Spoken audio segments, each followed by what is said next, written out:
You know there might be some problems when you have even the Rolling Stone questioning the hacking investigation. They've got a great piece out this morning that I recommend everyone read.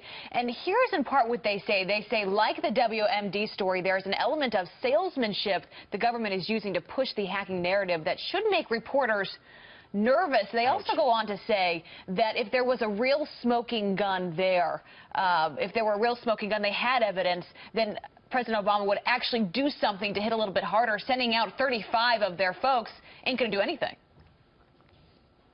Well, and, you know, there's something that I don't hear reported very often. Everybody's all exercised about the fact that Russia supposedly got involved in our election, even though there's no evidence, none at all, that it had any impact on the election if they hacked into John Podesta's computer, because he gave them his password, which wasn't very smart. But here's what I want to know. Why haven't we seen the outrage for the U.S. and the Obama administration getting as involved as they were in trying to defeat Benjamin Netanyahu in his re-election in Israel? I mean, they spent all kinds of money. Sure. Some of it was State Department money, millions of dollars worth of effort, and all the Obama consultants went over there trying to defeat Bibi Netanyahu. Where's the outrage there about us getting involved in Israel's prime minister election? Haven't heard it.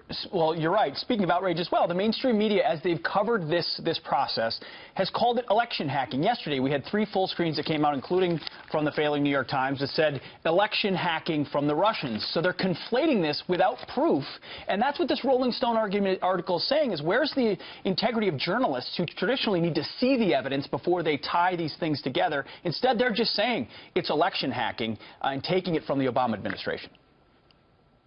Well, and it wasn't the election that was hacked. It was the DNC computers. And again, the reason they got hacked was because some very dumb Democrats gave up their passwords in a spoofing operation. I mean, I don't understand why they continue to make it appear that somehow the Russians got into the voting machines and manipulated the votes. They didn't.